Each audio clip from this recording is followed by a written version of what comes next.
السلام علیکم. زه عبید الله حسام یم. د مسلمان ژوند په دوو حالتونو کې دی، سختی او آسانی. د سختی پر وخت صبر او د آسانی پر وخت شکر. مریم علیه السلام باندې چې کله سخت او زړه خفه کوونکی تور ولګېدو، نو الله تعالی پوهېږي څه ورته وویل؟ فکلي واشربي وقري عینا، خوره څښه او عادي ژوند کوه. ځکه ځینې داسې وختونو کې الله تعالی د هر څه تدبیر په خپله نیسي. ځینې معاملې الله تعالی ورله مخه حل کړي وي، خو انسان پرې بېځایه چورت وهي. دا بېځایه چورت وهل د انسان ژوند تباه کوي.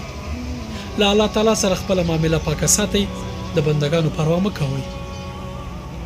الله تعالی ښه تدبیر نیونکی دی.